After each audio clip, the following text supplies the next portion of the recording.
nila nahuli yun, ha? Bakit may mga motor dito? Anong nangyari?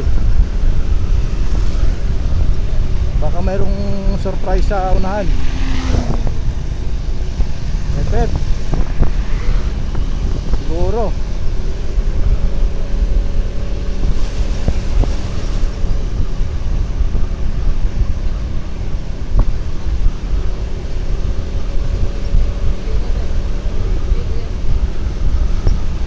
Okay, mayroon na namang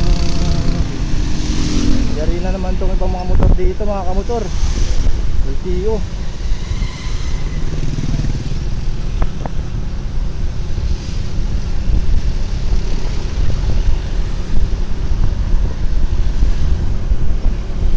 Nakikita mo talaga yung ibang gaganda na mga motor, pero bakit nagabiglang balik ka, no? Oo, makita mo, katulad din sa kanina, naka-rider, oh. Tapos biglang liko. Oo.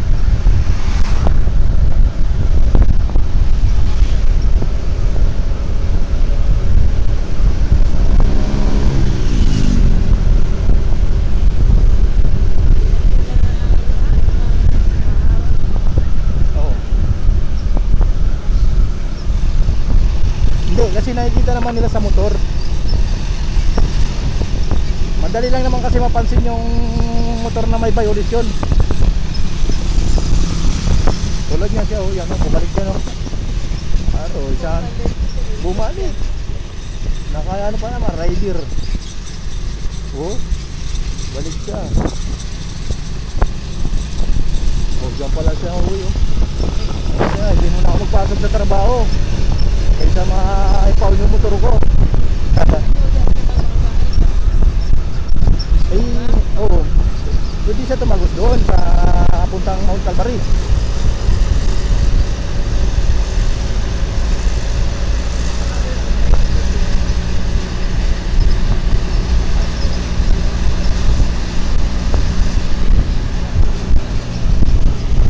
Kaya talaga yung ganito pagka ano, na dadala ka ng motor.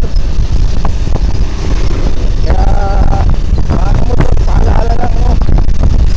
Para hindi tayo mahabala. Dati talaga natin makakuha ng lisensya.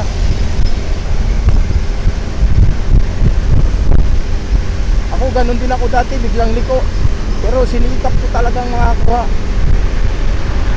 Kasi kailangan yun, eh. Lalo na ngayong panahon, nagkakahigpitan.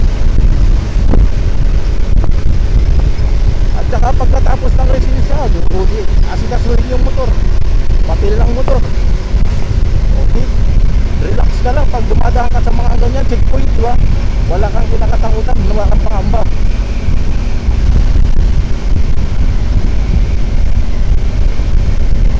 Ako ganun din, ilang bilis din ako nahuli. Sayang ang mga impound pinabayad ko.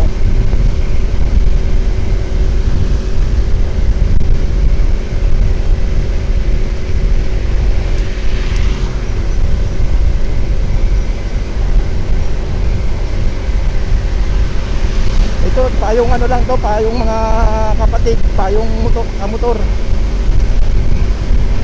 Para mas mabilis ang problem.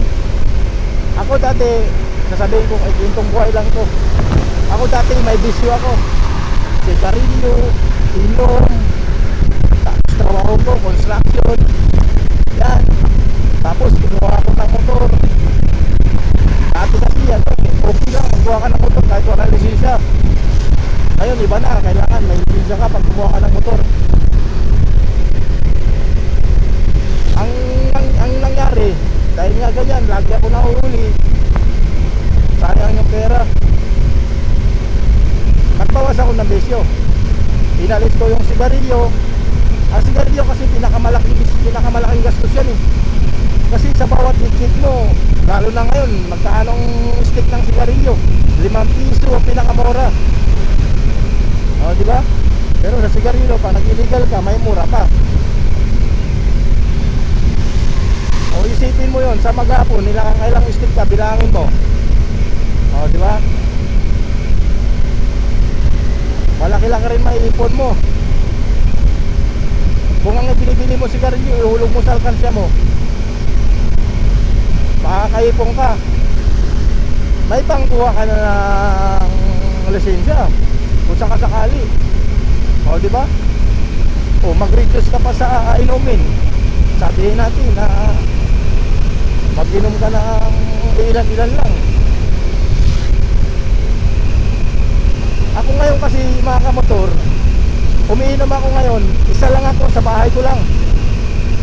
Hindi na ako nag-inom ng marami akong kainuman. Minsan, pag may okasyon, may birthday yan, nakikipag-inuman ako. Pero hindi ako sagad. Limitado ang ano ko, yung pagpapainom. Pag ginusto nila, di sila na ang gumastos. O, di ba? Yun lang naman yun eh. Kung ka makakaipon na sinasabi ko.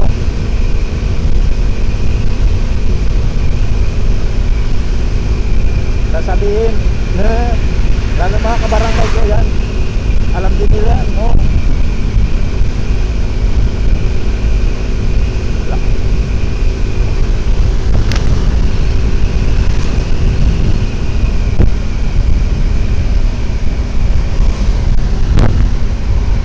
Kasi sa pag-iinom, ang hinahanap lang natin, ang katwiran natin, pampatulog. O, di ba? Ang the best, pag isa ka lang, huwag kang bumili ng bilog. Ang bilhin mo, barangay na o kaya yung 4 kantos. Di ba? Sabay kanta-kantahan mo. Maniwala ka sa akin. Hindi ka pa nangangalahati sa iniinom mo na makakatulog ka na. May pangbukas ka pa, may bahaw ka pa, di ba? O di hindi ka pa makakabili kinabukasan.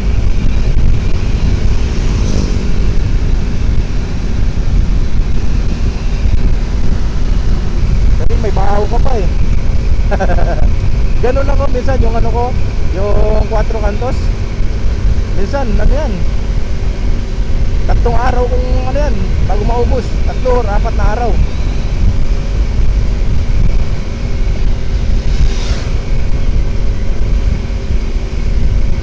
Kaya ang plano ko, pag ako may gusto, iniisip ko kung paano ako makakaipon, paano ako makakatabi.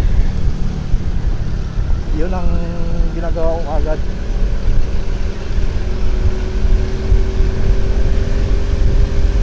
Sinasabihan na lang ako na ako repot. Pero wala tayong magagawa. Kasi may ano ka eh, may purpose ka eh. Kung bakit hindi mo ginagastos pera mo, kung bakit mo tinatabi, di ba? Yun. Bakit sabihin ng tao, katulad yan sa akin. Hira lang ako makipag-inuman. Kaya hindi ako masyado pansinin. Kasi pag ako nag-inom, dyan lang ako sa bahay ko, sarili lang ako. Sasabihin nila maramot, yeah? Pero hindi namang purpose na ganun yun. Ang iniisip mo lang yung sarili mo. Kasi may gusto kang mabili na kailangan mo mag-ipon. Yun.